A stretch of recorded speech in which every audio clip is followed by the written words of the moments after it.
Good morning, everybody. Thank you for joining. We're going to go through the standard portal show and tell, take a little quick tour around the standard portal and what we have been working on. It's been about a little over a year or so in the making, and so we're really excited about a lot of the changes that are coming, really changes that are here now. For those of you who have already taken part of the standard portal and have that implemented, you get to use all of these tools. And for those of you who have not yet, this is what you have to look forward to in your portal upgrades. So I see a lot of people here that I work with regularly, you, the client, and I am super excited to be the one who's able to show this to you today. So let's go ahead and dive in to the standard portal. All right, so I am logged in here on my QA environment. So this is where I do all of my testing and my work. So it's kind of a little behind the scenes type scenario where you get to see it without all the really cool CSS stylings and all the time spent on configuring up some processes to run. We just have the basic core stuff going on. But so we're at about a 30,000 foot view, and let's dive in. So this is the My Profile page that we have set up. It's just a web form, same as any other web form that you have. And I want to point out, the look and the feel is different than iframe or the AngularJS portal. We have gone in and we're trying to make it really nice, clean, sharp lines so that it fits well with just about any CSS styles. So as there, we've got all of our fields here I can click through. One thing that is really cool that is new with the standard portal is lookup fields. We all use lookup fields, especially from the contact form, and possibly to go look at a parent organization. So this field is a lookup field in the back office, CRM. But when I click on it here in the portal, notice it's a little kind of inline scroll window. So it allows me to, to not have tons of real estate taken up, but I'm able to choose something, choose another record organization within that school thing, or within the scroll window. So here, I chose this high school, but I want to go back to that Oompa Loompa workers union that I'm already a part of. I didn't mean to change this, right? So if I just start typing the letter O, it will search for me. So it does do a first letter search for your staff. And then also want to point out here on the contact form, we have it configured to upload documentation.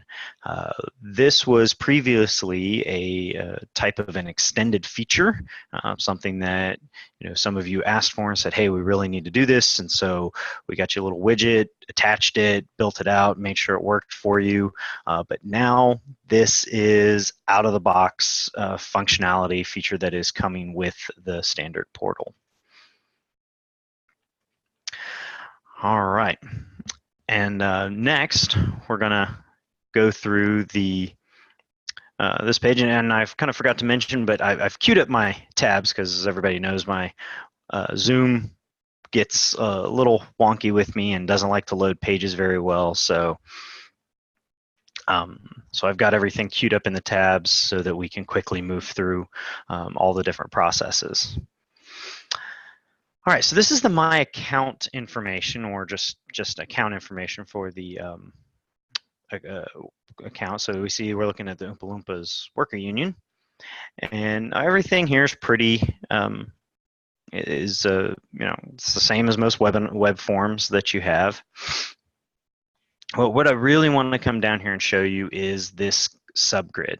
So the subgrid is set up to be able to edit and add new records. So edit existing records, add new records. Before, here to the top left, we used to have the little button that said update or update and add. And some people, wanted it on the bottom. Some people liked it on the top, and they're like, hey, it just doesn't fit well. The process flow doesn't work. And it just did not quite flow very well for a lot of you guys. So what we've done is streamline. That's kind of the key word here. This is with this product and our standard portal is it's streamlined.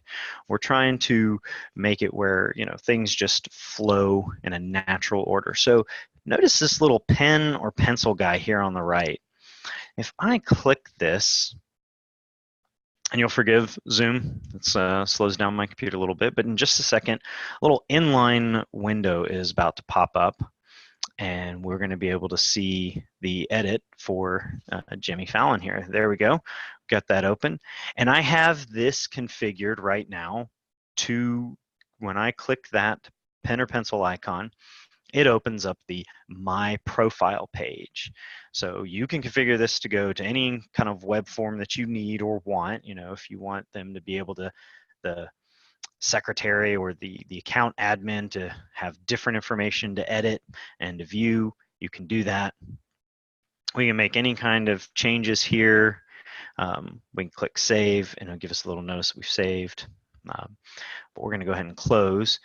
This plus icon right here will allow us to create a new contact record, and it'll save it in the system, and we'd be able, through this process we have set up, assign it to this organization so it will show up in this record here. I'm not going to do that today just for sake of time, but so you guys can see that. So let's keep moving on. All right. Query by example, QBE or search pages, as you guys all are, most of you are familiar with. I think we all kind of use these. We use them for, we use them for membership directories, searching for events, contact lists, all kinds of different things. So well, first thing I want to show you real quick is the results box. It is contained inside of a nice little scrolling window. So we can sit here, we see our results there. So I'm going to start searching, and what you really want to know is the search fields here are all wildcard. So meaning I can just start typing H in, and notice it narrowed all the results down to job title that has an HN in it. And there is technician, so I get those two technicians. And then also I want you to see that as I type, the list becomes shorter. So it is real-time search. And as the more I type, the more narrow the results become. So I'm going to back out of that. Let me come over here. I want to click this guy, bring up these results. And now what I really want your attention to be on is this click me icon right here. This is a text field in the subgrid, and it has some HTML tags wrapped around it. And what this does is this allows you to create a URL link that your members can click on. What this is great for is if you want to allow somebody to have the ability to click a downloadable product, go to an event. Your other members want to showcase their own websites, and you want them to be able to quickly and easily get to them.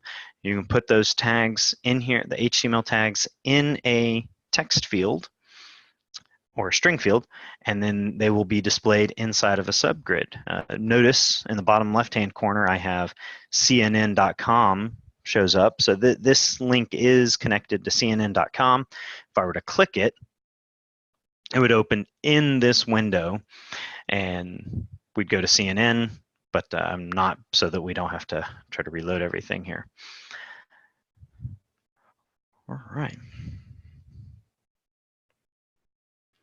Okay, let's keep going forward. The commerce path, the storefront now. So what most of you are used to in the iframe or the Angular JS is you could click shop or click storefront, and you would land on a big kind of store page. It would show all the products. You could sort everything out into categories, and those would appear on the left-hand side. And then you could click on them and get different, sort out your information in your or your products. Sorry. What we have done, we've done away with that storefront page. It does not exist. The storefront is now built through and off of web categories. So every product goes inside of a web category, and then that product is displayed in the portal. And what this is going to do, this allows for a more direct and a unique experience for both you and your members. You can configure categories, these web categories, several different ways. So like for here, example, we have multiple select items. I can select Romeo and Juliet, Pride and Prejudice, and Harry Potter. I could buy all of these books at the same time, and I can choose all of them. I can also set up a web category, as we'll see in a little bit, that I can select one item at a time, and then I have to proceed. So here with these, we have these set up as multiple option, and I can choose a quantity. So I can choose 5 Pride and Prejudice, 23 Romeo and Juliets, 2 Harry Potter books. And what this will do is when I add these items to my shopping cart, it will put a quantity of 2 Harry Potter books, 5 Pride and Prejudice, and 23 Romeo and Juliet. Then when I go to checkout, it's going to take the individual price and multiply it against the quantity, and that is how much I will pay. So it allows for multiple purchasing of multiple quantities of a single item. All right. All right, so I've opened up this particular product. This is a donation product, and we're going to be able to talk about a couple of different things here. So first, looking at the top of this, the donation, if you guys remember, donations used to have these little radio buttons beside them, right over here on the right corner. And it would be like, I think it was 5, 10, 20, 100. And I know multiple of you had said, hey, I don't really like those increments. I would like to have, I'd like to change them actually. I'd like to have this number or that number. And the answer pretty much came back as, sorry, we cannot do that. It's hard-coded into the portal code. But you can flip this little switch and choose any amount you want. And that worked, but it was a little cumbersome at times. So what we did is we did away with those buttons.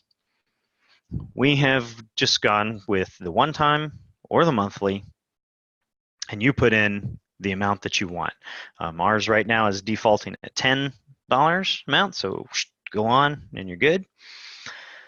The one time does as before, creates one invoice, one installment record attached to the donation, paid, done. Monthly attaches to the donation record and sets up the 12 recurring installments. Now what I'd like to show you is that, so this is a donation web product. Web products such as coffee mugs, books, donations, as we see right here, even events, as you're going to see in just a little bit, now have the ability to have unique questions associated to them.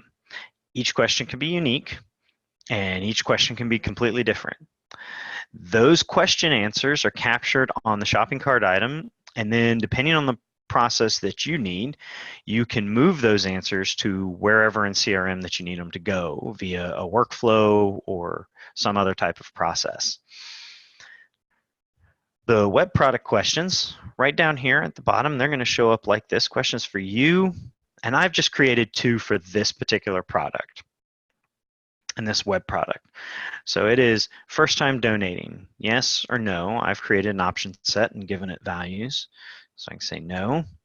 And then who is your candidate of choice? I'm just going to say someone, got to be politically correct.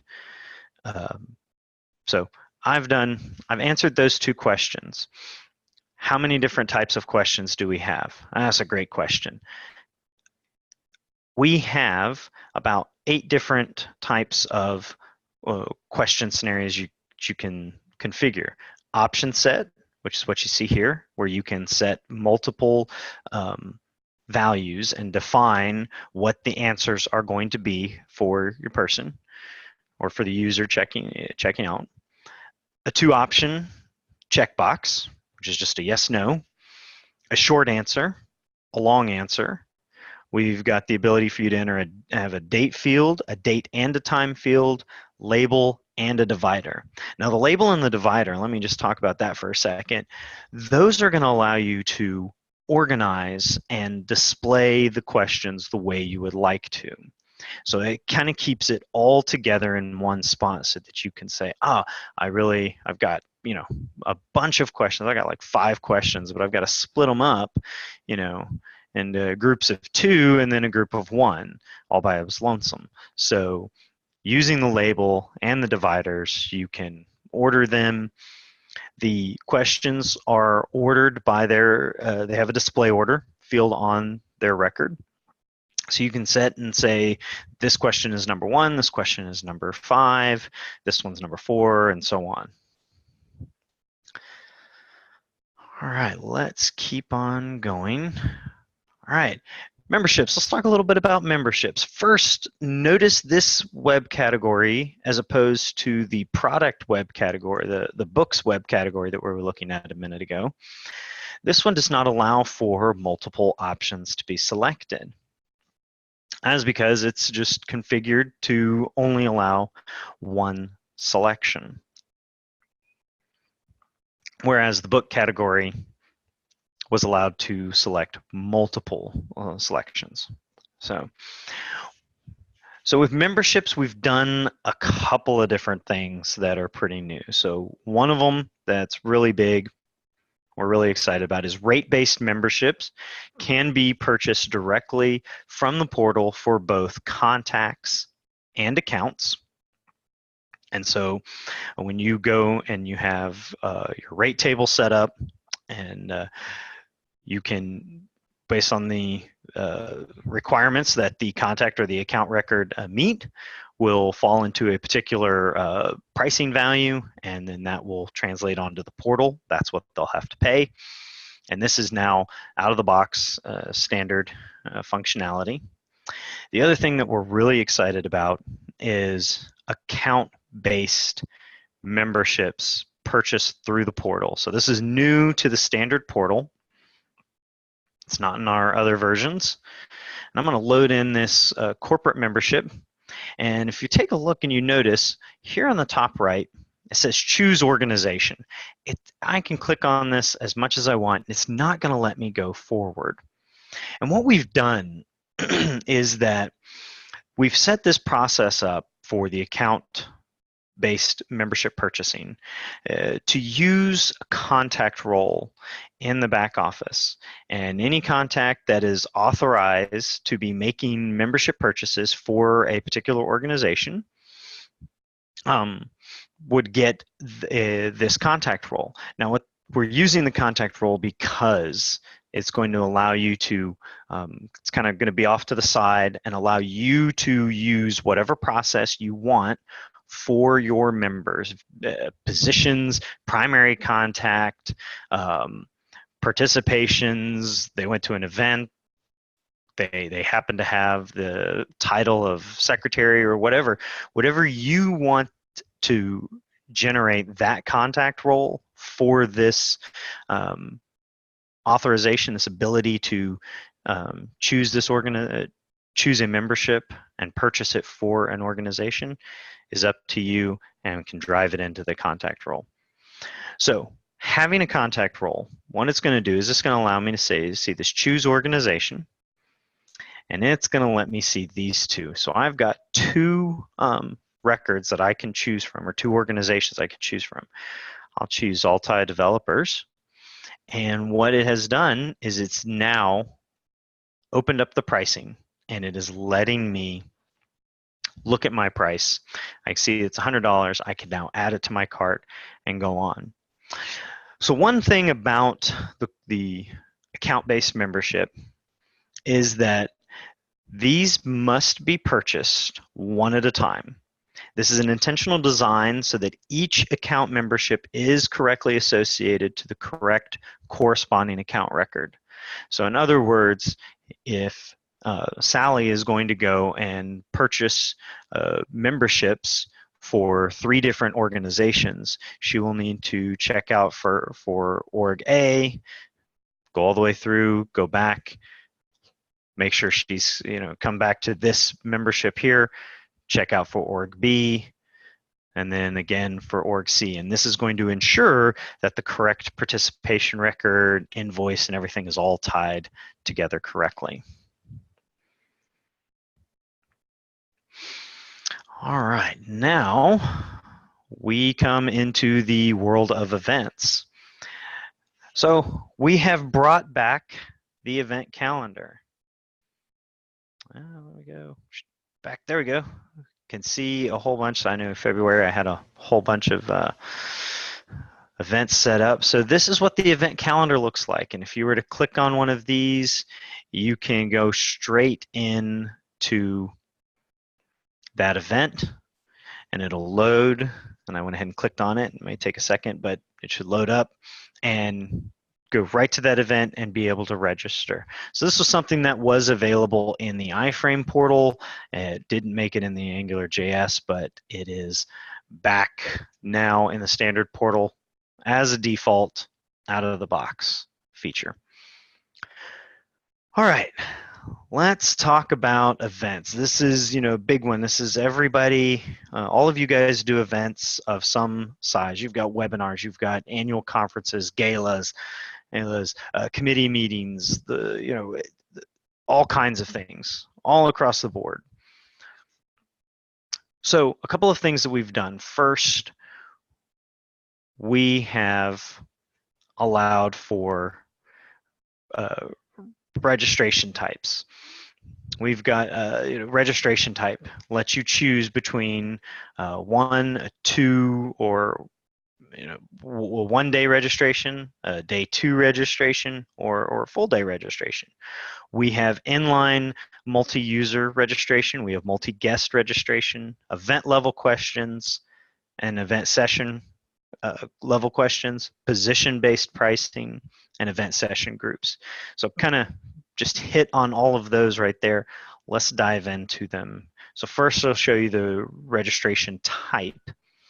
Is this right here. These can be labeled whatever you want, and you can associate a specific price to them. So if I want to go to the Monday registration, I'm going to see the available sessions for Monday. Notice the Monday keynote is already checked. That's because this is a required event session. So the session descriptions are here under this little call out. Sometimes with the event and Zoom, the little pop-up doesn't happen, but it's a little inline pop-up, same as what you've seen already today with the editing of contacts and from the subgrids. So I could go to, say I want to choose the Tuesday registration. Well, notice there's different sessions underneath it. Okay, so I can choose those, but now I really decide I'd like to do both of them. So I'll get the full registration. And now I see all 6 sessions. What I really want to point out here is that for this event setup, there are only 6 sessions attached to this event. When I choose between these registration types. I am not looking at different sessions. I'm looking at the exact same sessions. However, based on the registration type, it is connected and or not authorized, but allowed to show a certain set of sessions. So I'm going to click on some of these sessions. We still have the meal options, fish or chicken. If there's just a regular session there. Keynote, Tuesday event.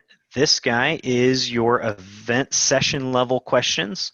So this one is an option set, and we can select that one. You can add as many questions to a web product or event session or the event itself as you would like. There is not really a limit. However, it does begin to take up real estate. So as you select this guy, the questions will all be listed, and it could scroll on for miles.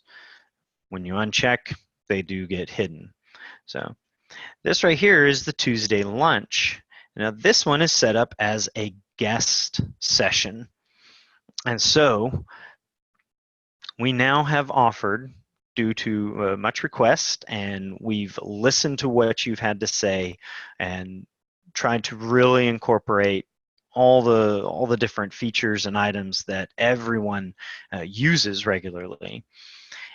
And so we now have the ability for you to choose up to 5 guests in here. These numbers are hard-coded in the portal code. So if you really need to change that, if you need more, you really want less, talk to your project manager, talk to your consultant, and see during your implementation, see what can be done, and guys can work all those details out. But I can choose up here, I can select Harry,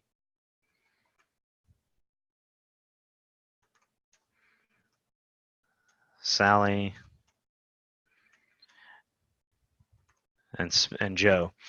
Now, if I add these 3 guests here, it's only going to grab those 3 that I just populated in, just in case I selected 4, but only filled in 3. So that is what it will do there. All right, let's look at right here, let's look at the questions. So for the event level questions, they're going to appear here on the at the top part of the event. So if you come back down here, let me uncheck that guy. So Tuesdays, this is a event session questions. And up here are the event level questions itself. How did you hear about this? Craigslist. What's your company name? Altai. What's your position title?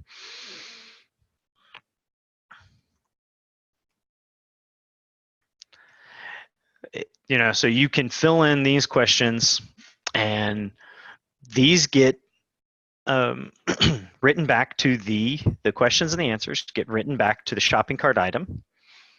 Then once the shopping cart has processed for the questions, or I'm sorry, for this event and its attendees and everything, the answers and the questions that I've filled in get translated and put on the attendee record and the session attendee record.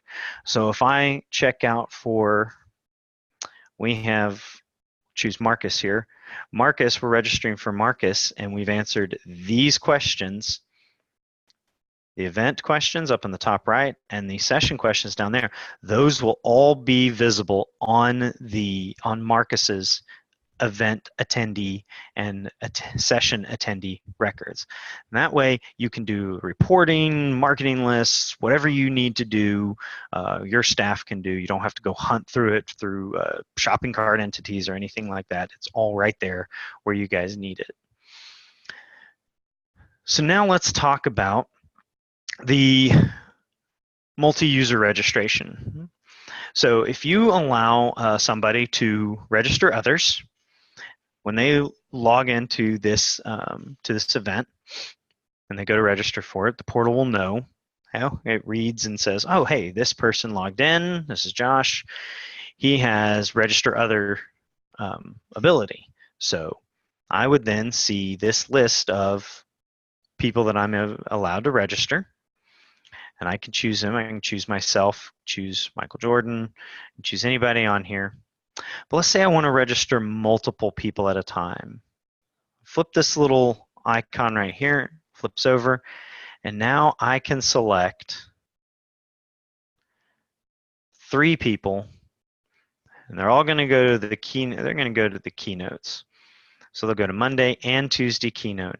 So I'm going to click Add to Cart, and we watch these guys get created. We'll take just a second because of Zoom, and I'm putting 3 in there. But the point being is that I can quickly, a secretary or an office admin, somebody who is registering multiple people for an event, for your event, can quickly and easily go in, register a big group of people very quickly, and they don't have to sit there and go back through the process over and over and over again. So there we go. We see we've got our main registrations because everybody's hitting the top there. Everybody's got 3 keynotes, 3 Tuesday keynotes, so we are all good to rock and roll here. So the other thing I want to mention is we have position-based pricing. And this is for when non-member and member pricing is not enough. Most of our clients, most of you guys utilize the positions entity and drive a lot of processes through there. And with the positions-based pricing for events, you're able to set the pricing as normal for members and non-members. But in those scenarios where that's not enough and you need those deeper details or those special cases, say a special price for presidents or a lower price for students, you can add those positions to the event date pricing and offer the unique and special prices. And so those will get set up and configured against each event date pricing for the date range. And again, we're not looking at the back office setup, but reach out to any of us here at Altai and we'll be more than happy to walk you through that process. So this is another event that I wanted to show you real quick, and it really focuses in on the session groups. So I have 2 groups here. I've got the main registration group and the guest session group. So with groups, and there's a couple of you that have used this process in the AngularJS, but we've taken it and we've improved upon it. And so similarly to in the AngularJS portal, these groups are sorted by a display order.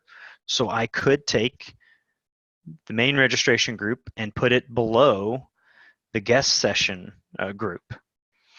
So this works where you can organize all of your sessions and how you want them to be displayed. So if you have, a 4-day event, you can have, and you have to go, you're registering for the entire event, and you don't need those registration types, day 1, day 2, day 3, you just check out for the whole thing. You can now organize and order your sessions and put them in there in chronological order if you so choose. Because not only does the session group allow to be ordered, but the sessions within the group can be sorted by their display orders as well. Notice I've got session group Reg 1 and then session group Reg 2 here, and that is their corresponding display orders. But down below in the guest session group, I have switched the display order for guest 2 and guest 1 so that guest 2 shows up at the top of my list. So now that we're talking about the guest sessions, I want to show one other thing about the registering a guest. As I've already showed, you can select the multiple quantities of guests. You can have that option turned on for your session. Guests with numbers, how many you want. You can also turn it off so that in those scenarios where you have, say, a dinner and it is a +1 or spouses only, something of that nature, you can only bring one person to this event. You can limit them to where they are forced to only bring one guest. Now, one thing I haven't touched on yet is that just like the AngularJS portal, if somebody checks out with a guest, that guest, their record is created as a session attendee record. So if we put in Harry Smith and we check out, Josh, will have my, let's not use me. Let's use Marcus. So Marcus checks out. Marcus is going to take Harry Smith. When Marcus's attendee record is created, any sessions that he has selected and is going to, those are also taken and created underneath his event attendee record.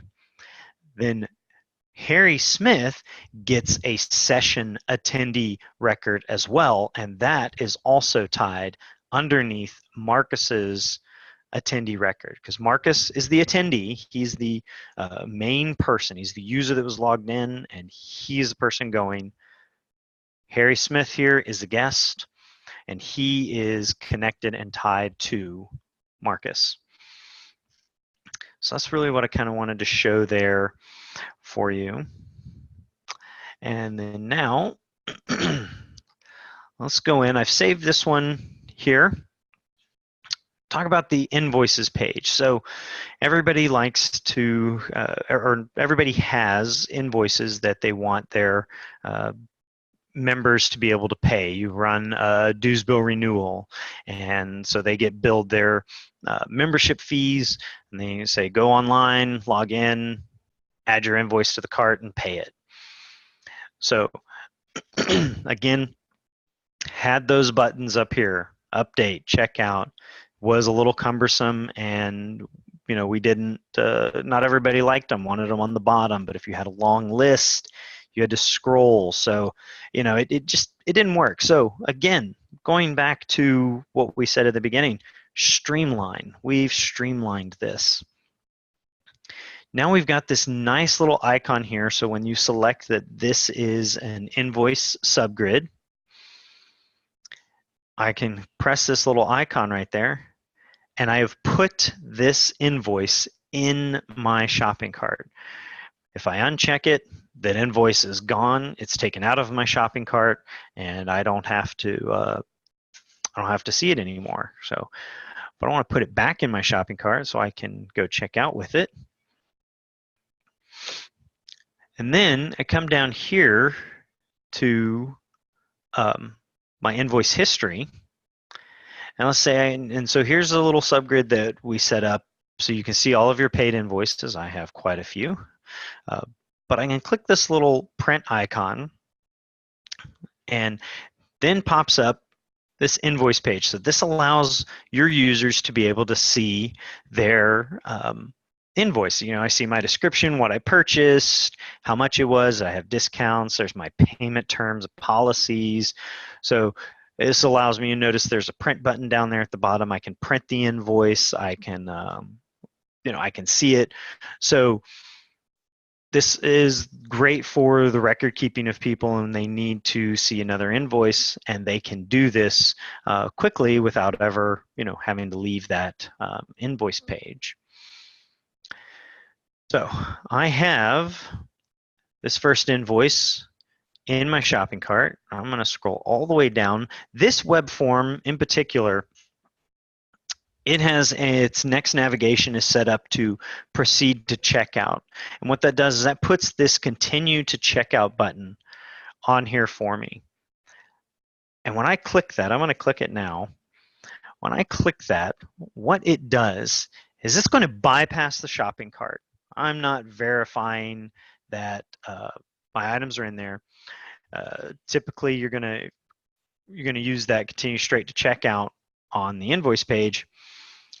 I'm going to go straight to the checkout screen.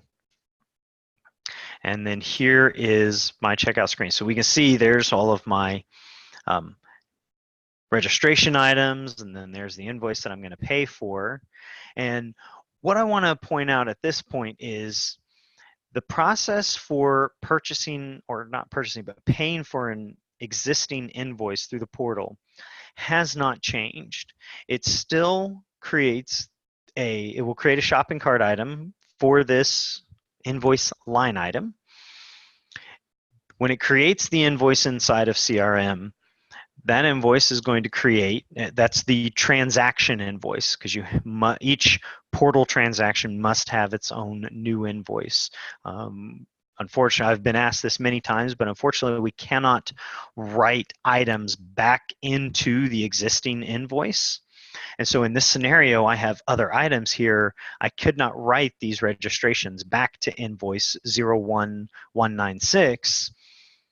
So I have to generate a new invoice. So by generating the new invoice every time, it allows me to pay for this invoice as well as do my registrations all in a single transaction.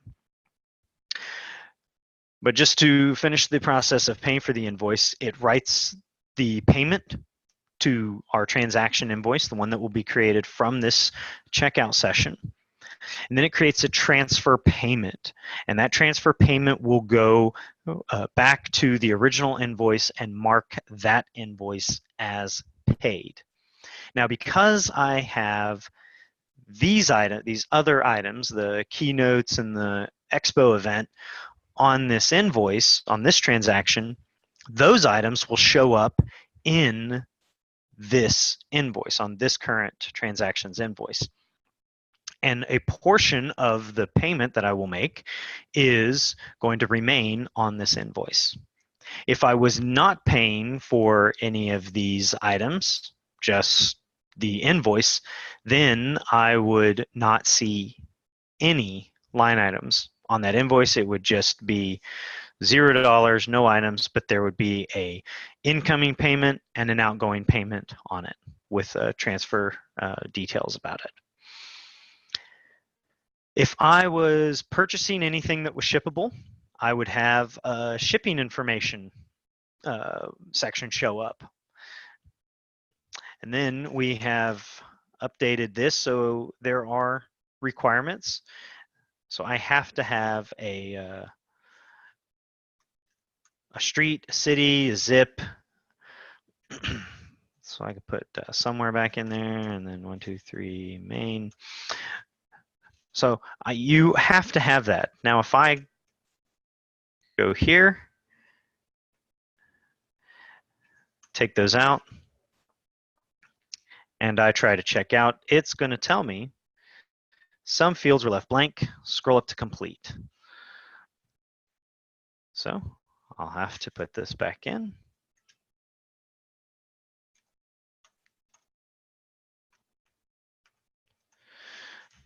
And then when I go to check out, that will disappear on me. All right, the coupon and promotion code section, discounts, that's still there and still works the same as before. Now we're on to the best part. Some of the, by very popular demand, things that we've been working on that have been, for some clients, wanted to use e-checks, or you wanted the ability for wallets, to your members to have wallets. We now have it. If I can introduce to you, Altai now offers the ability for a user to pay with a wallet saved credit card from the portal. Also, you can put in a card number and then check this box right here if you want to save that payment for future use. And at this moment, I'm going to flip over to this last tab real quick. I'm going to show you, this is our wallet dashboard. So this is going to show the user all the different wallets that they have in their saved. So you can have multiple. I hit this little edit icon, and it's going to open up the actual dashboard. Now, this dashboard page or wallet information page, it is a hard-coded page web form from Altai. It is not editable. It is not changeable. That is because we have to make sure that certain information is filled out and certain fields are deactivated once they're populated and you go back in there. Because notice my card information has been is all grayed out. I cannot change expiration. I can't change the CSV or the credit card number or the payment type. Well, that is because all that information has been sent in to the payment processor, and it is now, we receive back a token and an authorization number so that we can correctly charge that card. So we're not saving the credit card information. We're just simply getting authorization to have it, to make the transactions from it. So we don't want that to change at all.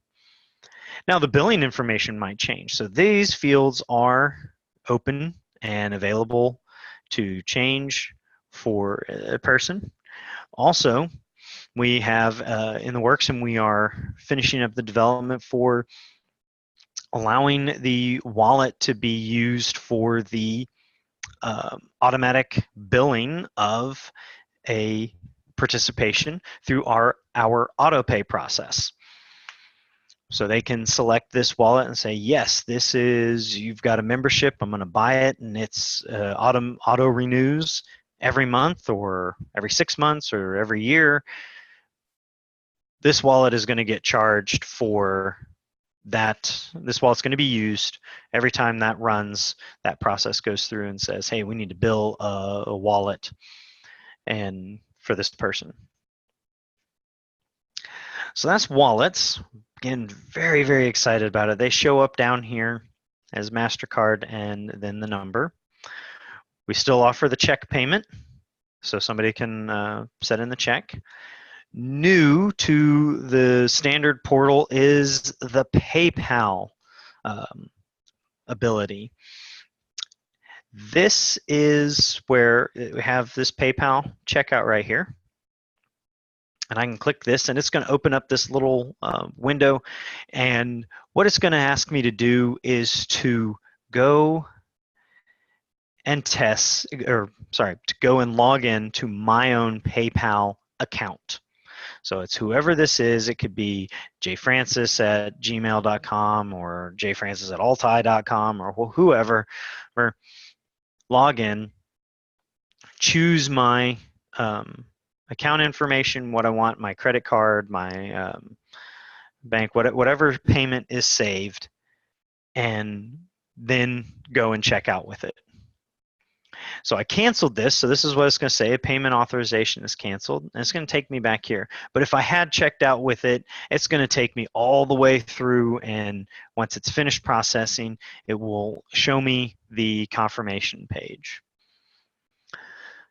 All right, so last but not very least on the checkout, eChecks. eChecks, also known as ACH, is now standard available with the standard portal, out of the box available. One thing to note on eCheck or ACH payments, that is only available with the authorized.net payment processor. So if you are using PayPal or PayFlow Pro, you'll need to talk with your project manager or your consultant and verify that, talk to them about switching over to authorized.net and what you'll need to do there if you want to leverage that this functionality. But basically, it's going to work. I'm sure most of you are very familiar with it. Bank name. You're going to put the name on the account. John's the owner of the company. I'm sure he's got lots of money there. Usually a 9-digit routing number, and then these can be, I've read the account numbers can be anywhere from 8 to 20 digits or something like that. So you'll put the accounting number and you'll select the accounting type as a personal checking, savings, or business checking. And then you'll begin to go through and check out. So that is our standard portal in a nutshell. And I thank you guys for coming, for joining me today. And don't forget that upcoming is our donations module. It's live on the website. And one last thing I'd like to point out to you is the demo that I've done today. Again, it was in our QA environment. It was very stripped down of the CSS styles and doesn't have a lot of processes built out for you, the client, to be able to see. If you would like to see more of what can be configured and how the portal can, the different pieces and functionalities can all be strung together and can work for you, please reach out to Mike Fry, to Gary and the sales team, and your consultants, your project managers. Ask for a demo of that. Ask to get something on the books. They'll be more than happy to work with you and show you stuff there. They're working on a lot of cool stuff, a lot of cool new features, and just have it, it can get you, it can show you what you need, and they're more than happy to set those up for you. So reach out to them. And of course, as I've worked with most of you, you're always welcome to reach out to me, and I will help in any way that I possibly can. So thank you, everybody, and have a great rest of your day.